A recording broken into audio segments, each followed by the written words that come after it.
మోకాల నొప్పులకు ఎటువంటి సర్జరీ లేకుండా ఎపియాన్ పెయిన్ క్లినిక్ అందిస్తున్న అత్యాధునిక చికిత్స. Welcome to Suman TV. ఈ రోజు మనతో పాటు ఉన్నారు డాక్టర్ ఎం రవిచంద్ర, ప్రముఖ orthopaedician from SLG hospital, Nizampet, Bachupally. Doctor గారు నమస్తే. నమస్తే అండి. సో 20 years ఆఫ్ ఏజ్ లోనే మోకాల నొప్పుల సమస్య అనేది చూస్తూ ఉన్నాము. సో ప్రతి ఇంట్లో ఒక్కరికైనా ఈ మోకాల నొప్పుల సమస్య అనేది ఉంటుంది. ఎందుకు ఇంతలా మోకాల నొప్పుల సమస్య చిన్న ఏజ్ లో కూడా చూస్తూ ఉన్నాము? ఎందుకు ఇంతలా పెరిగిపోయింది ఈ సమస్య? యూజువలీ మోకాళ్ళ నొప్పులు రావడానికి మొదటి కారణం ఏంటి అంటే మన సెడెంటరీ లైఫ్ స్టైల్.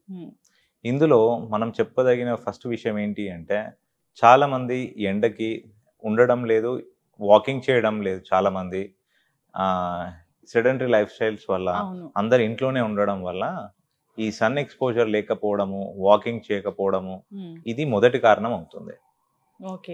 రెండో కారణము మన ఫుడ్ హ్యాబిట్స్. చాలా మంది ఫాస్ట్ ఫుడ్స్ అలవాటు ఎక్కువ అయిపోయింది. బిర్యానీస్ కానీ, కూల్ డ్రింక్స్ కానీ ఇవి తీసుకోవడం వల్ల కూడా చాలా మందికి యూరిక్ యాసిడ్ లెవెల్స్ అనేటివి కూడా పెరుగుతున్నాయి. ఇది రెండో కారణం. ఇవి రెండు కారణాలు ఇప్పుడు ఉన్న జనరేషన్స్ లో వీటి వల్ల ఎక్కువ మోకాల నొప్పులు వస్తున్నాయి. ఓకే డాక్టర్ గారు, మోకాల నొప్పుల సమస్య వచ్చింది అంటే చాలా మంది అంటే రెగ్యులర్ గా పెయిన్ కిల్లర్స్ వేసుకుంటూ దాన్ని ప్రొలాంగ్ చేస్తూ ఉంటారు. సో ఇలాంటి వాళ్ళకి ఏం చెప్తారు? మోకాల నొప్పుల సమస్య స్టార్ట్ అవ్వగానే డాక్టర్ వద్దకు వెళ్తే దీనికి పూర్తి స్థాయిలో పరిష్కారం అనేది ఉంటుందా? రైట్. మోకాల నొప్పులు కూడా మన జ్వరం లెక్కనే. మనం జ్వరం వస్తుంది కదా అని దానికి సంబంధించిన గోళీలు వాడేసి ఇంట్లోనే ఉంటే ఇబ్బంది అవుతుంది. సో జ్వరం ఎందుకు వచ్చింది అని ఆలోచించాలి. అలానే మోకాల నొప్పులు ఎందుకు వచ్చాయి అని ఆలోచించాలి. రక్తం తక్కువ ఉండడం వల్ల కానీ, లేకపోతే బాడీలో ఎక్కడైనా ఇన్ఫెక్షన్ ఉండడం వల్ల కానీ, లేకపోతే యూరిక్ యాసిడ్ లెవెల్స్తో కానీ, థైరాయిడ్ ప్రాబ్లమ్స్ ఉన్నా కానీ, విటమిన్ డి డెఫిషియన్సీ వల్ల కానీ మోకాల నొప్పులు వచ్చే అవకాశాలు ఉంటాయి.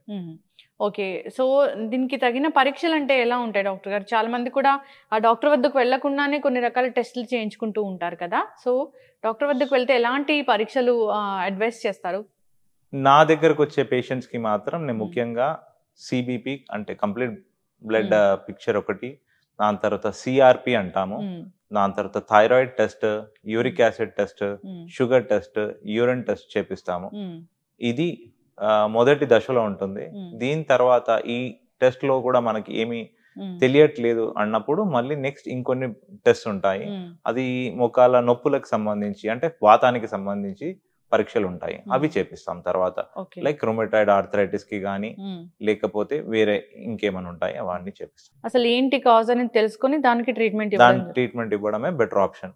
ఓకే, ఎస్ డాక్టర్ గారు, చాలా మంది ఈ మోకాల నొప్పుల సమస్యని చాలా పోస్ట్ పోన్ చేస్తూ పూర్తిగా లాస్ట్ స్టేజ్ వరకు తీసుకొస్తూ ఉంటారు. సో అప్పుడు సర్జరీ అవసరం అవుతుందా, లేదంటే మందుల ద్వారానే తగ్గించుకోవచ్చా? ఈ మోకాల మార్పిడి operations or total knee replacements ఎప్పుడు చేయాలి అంటే నేను నా పేషెంట్స్ నా దగ్గరకు వచ్చే పేషెంట్స్ అందరికి ఒకటే చెప్తూ ఉంటాను. ఫస్ట్, మనం ఒకరిపైన డిపెండ్ కాకూడదు. సో మనం ఎవరిపైన డిపెండ్ అవుతున్నాము అంటే మనం వాళ్ళని ఇబ్బంది పెడుతున్నట్టు అవుతుంది. రెండు, మనం గోళీలు వాడుతున్నా కూడా మనకు దానివల్ల ఉపయోగం లేదు అన్నప్పుడు, లేదా గోళీలు వాడడం వల్ల అసిడిటీ వస్తుంది, లేదా కిడ్నీ పైన కొంచెం ఎఫెక్ట్ పడుతుంది అన్నప్పుడు అప్పుడు అది రెండో విషయం. మూడో విషయం, మనం నడిచేటప్పుడు బ్యాలెన్స్ ఉండడం లేదు. సో ఈ మూడు విషయాల్ని మనం కన్సిడర్ తీసుకొని నీ జాయింట్ రిప్లేస్మెంట్ చేయించుకోవడమే బెటర్ అని అనుకుంటున్నాను. Yes, so knee joint replacement surgery చేసే అంటే ఎన్ని టైప్స్ ఆఫ్ సర్జరీస్ ఉన్నాయి? సో అడ్వాన్స్ ట్రీట్మెంట్స్ అంటే ఇక్కడ ఏమున్నాయి? సో మన దగ్గర వచ్చేసి ఇనిషియల్ స్టేజెస్ లో వచ్చేసి స్టేజ్ 1, స్టేజ్ 2లో లైఫ్ స్టైల్ మోడిఫికేషన్స్ అండ్ ఎందువల్ల నీ జాయింట్ పెయిన్స్ వస్తున్నాయని కనుక్కొని దానికి తగినట్టు మనం ఫిజియోథెరపీ ఎక్సర్సైజెస్ కానీ, మెడిసిన్స్ కానీ ఇస్తాము. రెండో దశలో, మూడో దశలో మాత్రం ఇంట్రా ఆర్టిక్యులర్ హైల్రోనిక్ యాసిడ్ ఇంజెక్షన్స్ ఉంటాయి, అవి ఇస్తాము. లేదా మీసెన్కైమల్ స్టెమ్ సెల్ థెరపీ అని చెప్తాము, అది ఇస్తాము. 4th స్టేజ్ మాత్రం ఇంజెక్షన్స్ కానీ టాబ్లెట్స్ కానీ ఎక్కువ పనిచేయవు కాబట్టి దానికి మాత్రం టోటల్ నీ రీప్లేస్మెంట్ చేస్తాం. నీ రీప్లేస్మెంట్ తర్వాత జాగ్రత్తలు అంటే ఎలా ఉంటాయి డాక్టర్ గారు? సో ఫస్ట్, నా దగ్గరకు వచ్చే పేషెంట్స్ కి మాత్రం ప్రీహాబ్ అంటాము. అంటే ముందుగానే ఫిజియోథెరపీ ఎక్సర్సైజెస్ నేర్పిస్తాము. దీనివల్ల ఏమవుతుంది అంటే సర్జరీ తర్వాత నొప్పి తక్కువగా ఉంటుంది వీళ్ళకి. సో నొప్పి అనేది ఎక్కువ కంప్లైంట్ చేయరు, చాలా ఈజీగానే వాళ్ళ పనులు వాళ్ళు చేసుకోగలుగుతారు, వాకింగ్ కూడా చేసుకోగలుగుతారు. So total knee joint replacement చేసుకున్న వాళ్ళు మాత్రము కింద కూర్చోవడం కానీ ఎక్కువ చేయొద్దు. సో జనరల్గా మెడిసిన్స్ వాడుతూ ఉన్నారు, మెడిసిన్స్తో తగ్గిపోతుంది అన్న స్టేజ్లో ఉన్నప్పుడు వాళ్ళకి ఎలాంటి జాగ్రత్తలు చెప్తారు?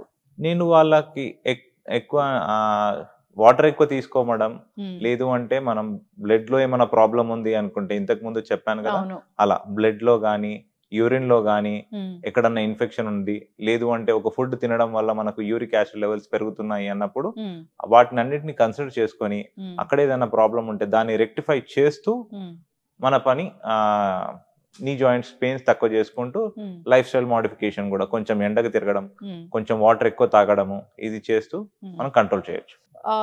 అప్పుడే ఫస్ట్ స్టేజ్ లో ఉంది నీ పెయిన్స్ అన్నప్పుడు, సో మెడిసిన్స్ వాడుతూ ఉన్నప్పుడు వాళ్ళు వాకింగ్ అనేది చేయొచ్చా?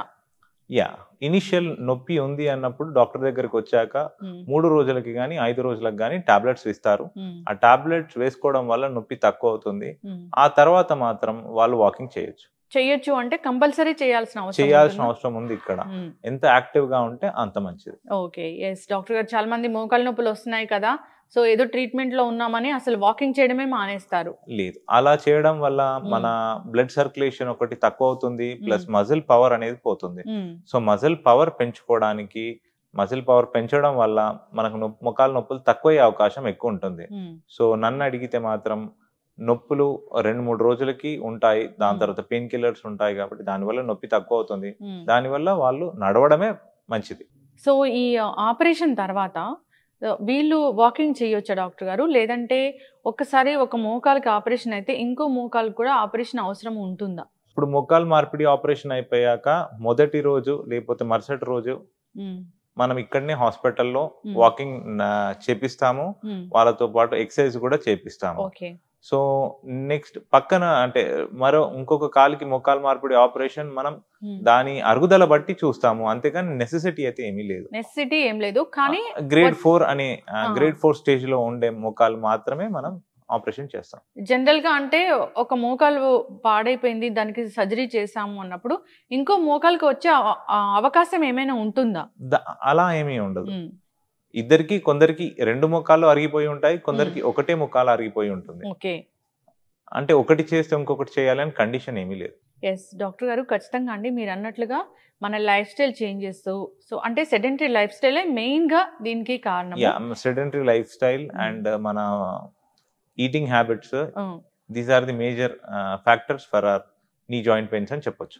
సో అయితే చాలా మంది ఈ మోకాళ్ళు అరుగుదల ఉంది, మోకాళ్ళు నొప్పులు వస్తున్నాయి అన్నప్పుడు డి విటమిన్ అనేది జనరల్గా ఒక స్టోన్ తెచ్చి వేసుకుంటూ ఉంటారు. సో అలా మంచిదేనా? డి విటమిన్ వాడాల్సి వచ్చినప్పుడు ఖచ్చితంగా డాక్టర్ని సంప్రదించాల్సిన అవసరం ఉందా? రైట్, దీనికి బెస్ట్ ఏంటి అంటే మనం న్యాచురల్ వేస్ లో మనం విటమిన్ డిని తీసుకోవడము, వాకింగ్ చేయడమే బెటర్ ఆప్షన్. ఎప్పుడు కానీ మనం దాన్ని టాబ్లెట్స్ రూపంలో తీసుకుంటూ ఉంటే అప్పుడప్పుడు ఎక్కువ డోస్ అయినా కూడా దాని వల్ల కూడా మనకి ఇబ్బంది కలిగే అవకాశం ఉంది. కాబట్టి న్యాచురల్ వేస్ లో తీసుకోవడమే నేను ప్రిఫర్ చేస్తాను. సో మోకాలు నొప్పులు రావడానికి కారణాలు, మరి వచ్చాక ట్రీట్మెంట్స్ చెప్పారు. అసలు రాకూడదు అంటే ఎలాంటి జాగ్రత్తలు చెప్తారు? రాకూడదు అనే దానికి మనం చిన్నప్పటి నుంచి ఏం చేస్తున్నామో అది చేస్తే సరిపోతుంది. ముఖ్యంగా నేను అందరికీ ఒక 8 చెప్తూ ఉంటాను. అందులో మొదటిది పాలు తాగండి వీలైనంత వరకు. అలర్జీ ఉన్న వాళ్ళు వదిలేసేయండి. డైటరీ ప్రొడక్ట్స్ అలవాటు లేని వాళ్ళని తీసుకోవద్దు. పాలు వద్దు అన్నవారు కర్డ్ కానీ పనీర్ కానీ తీసుకోవచ్చు. నెక్స్ట్ ఎగ్ మంచిది, చాలా మంచిది, ప్రోటీన్ సప్లిమెంట్ ఉంటుంది కాబట్టి. కొందరు వెజిటేరియన్స్ తీసుకోరు, but it is up to them, that is fine. మూడోది మాత్రం నెయ్యి తీసుకుంటే కొంచెం నర్వస్ సిస్టమ్ పైన ఇంప్రూవ్మెంట్ ఉంటుంది. సో మనకు ఎసెన్షియల్ ఫ్యాటీ యాసిడ్స్ కూడా అవసరం కాబట్టి నెయ్యి తీసుకుంటే మంచిది. దాని తర్వాత వీలైనంత వరకు షుగర్ బదులు మన బెల్లం వాడడం మంచిది. సో ఈ జాగ్రత్తలు అయితే కంపల్సరీ తీసుకోవాలి. దాని తర్వాత మిగతా 4 వచ్చేసి సింపుల్ సన్లైట్ కానీ, వాకింగ్ కానీ, ఒక వాటర్ 4 to 5 లీటర్స్ కానీ, డైలీ 1 ఫ్రూట్ కానీ, ఈ 8 విషయాలు మనం కరెక్ట్ గా పాటిస్తే మనకు ఏమి హెల్త్ అనేది బాగానే ఉంటుంది, వేరే నొప్పులు కూడా ఏమి. ఎస్ డాక్టర్ గారు, ఖచ్చితంగా అండి ఈ జాగ్రత్తలు ఖచ్చితంగా అందరూ పాటించాలని కోరుకుందాం.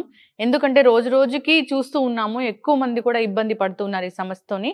సో అయితే ఈ జాగ్రత్తలు పాటించి అందరూ ఆరోగ్యంగా ఉండాలని కోరుకుందాం. చాలా చక్కటి ఇన్ఫర్మేషన్ అండి, ధన్యవాదాలు. Thank you.